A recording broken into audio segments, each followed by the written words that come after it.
we went in and they said, you know, this tumor has hit such a growth spurt and we need to make sure that this isn't a high-grade glioma. And I said, well, what if it is? They said, your daughter will not live to see her second birthday. Thank you for allowing people to open their minds, Lord, to see that this is your gift to us, your gift from heaven, that you have given us this medicine to treat our babies.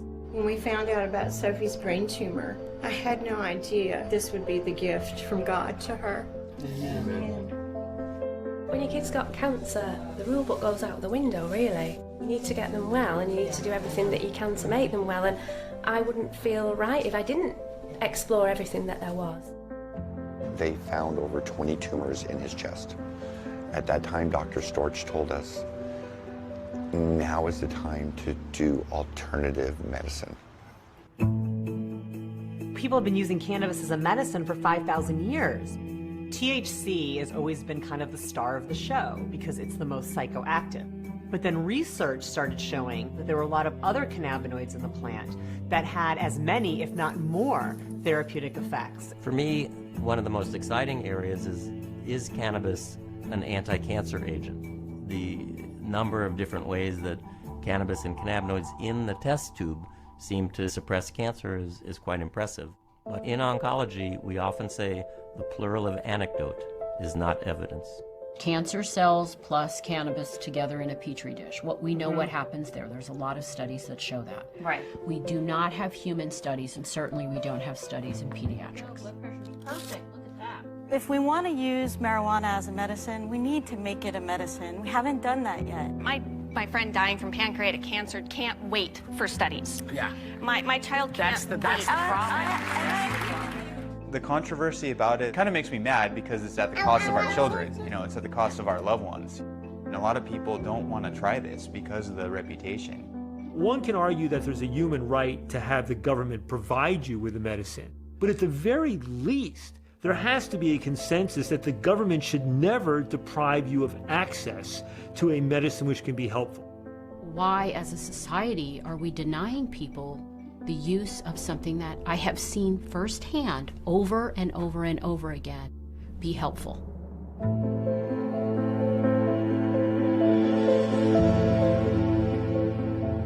You ready to kick cancer in the butt? Yay!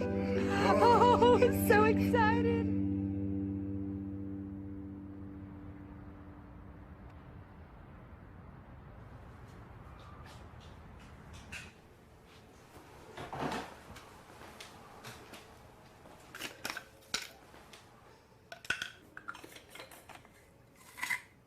It started off with a swollen tonsil, which I just thought was a throat infection, so it didn't concern me too much.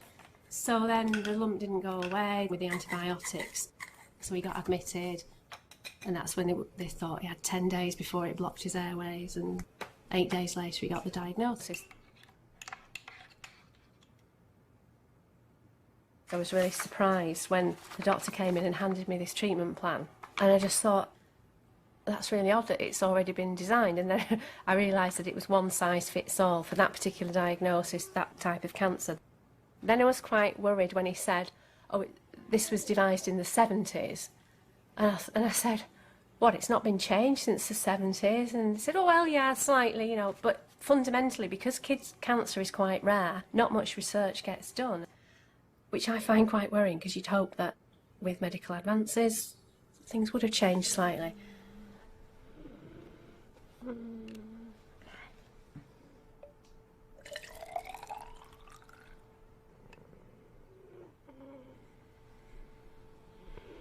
He's the single worst case of chemo-induced nausea that they've ever seen.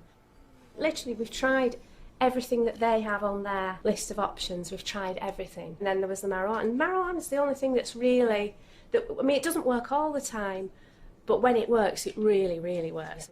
Then I started reading about cannabis oil and the anti-tumour properties of it, and I thought, well, if we're using it to treat the symptoms, we might as well give him the anti-tumour dose at the same time. It's all about supporting the side effects and helping the chemo to do its job of getting rid of the cancer. They're the two main things that I'm trying to do with this.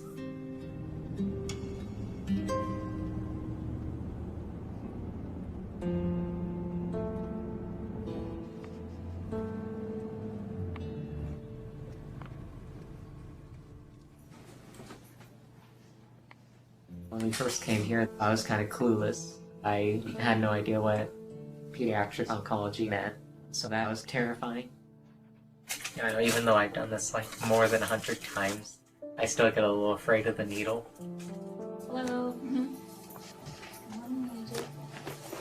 Hi, Rosemary. I'm tired but good. How are you doing? That's good. We're gonna count 1 to 3, right? Yeah, and then 3 is when you put it in, like always. 1, 2, 3.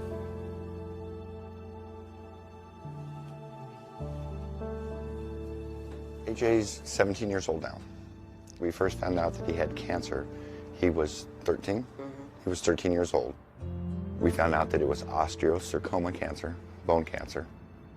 By the time that they caught it, he was already stage 4. I believe it was his second chemo.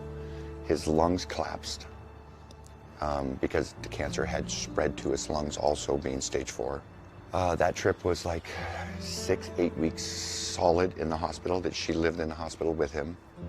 It came back again, and it was basically in his spine. But I think they took out 2, 3, and 4, and then put a steel cage in. And they removed his ribs. And then they removed some of his ribs where it was attached to, I think, 1 or 2 on each side? 2 on each side. 2 on each side. Since my hand has kind of been messed up after one of the surgeries on my back, they had to sever some of the nerves, and those nerves were going to my hand. So my fire button used to be my mouse 1, but I changed it to looking into my Dinosaurs inventory instead. A month and a half after the surgery, he was sick, he didn't feel good. They found over 20 tumors in his chest. It was very bleak at that point, and AJ does not know how bleak it was. We've never told him that. He's a 17-year-old kid. He needs to concentrate on getting better. Braun was down for the count. Hey, survival of the fittest. This is the raw oil form that we get when we buy it.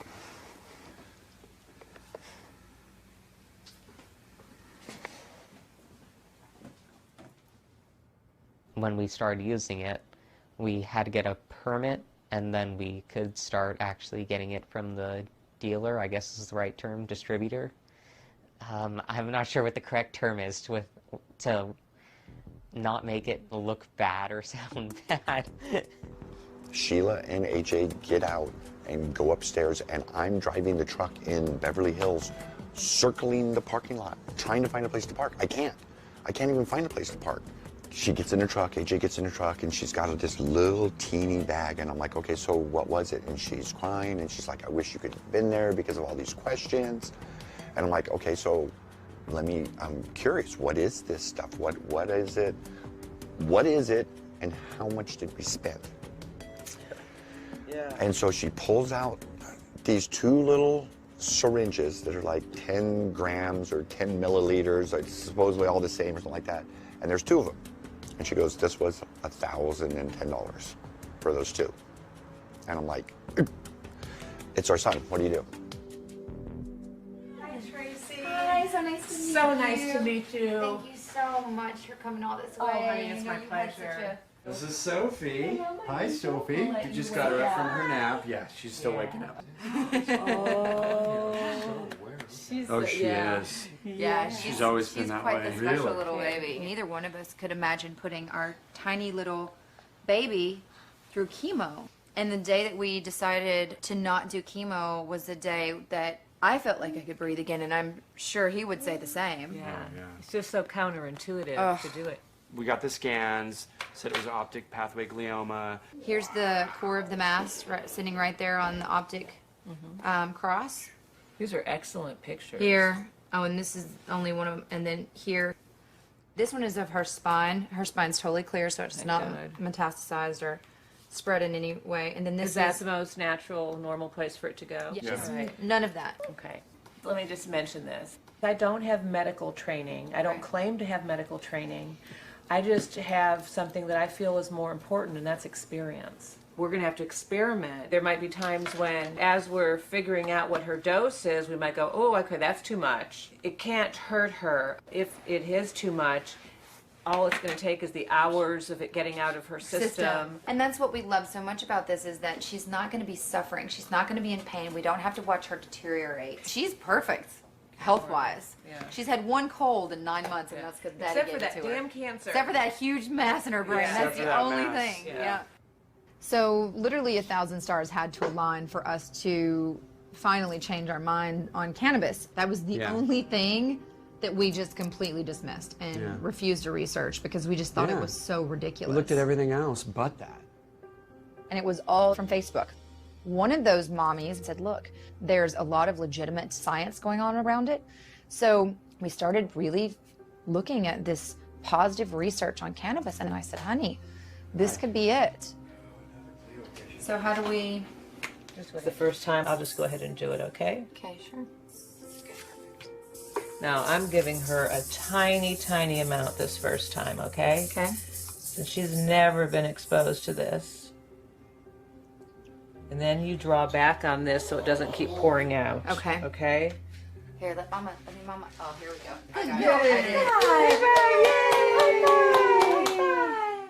Good job, honey.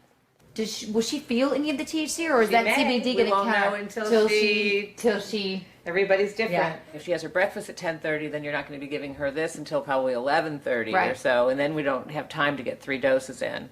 Okay. So let's start out at 2 doses and see how she does. Well, we can wake her up earlier. I know, but let's do as little to disrupt your day. Okay. 2 is going to be fine. It's not going to be the day. I know how.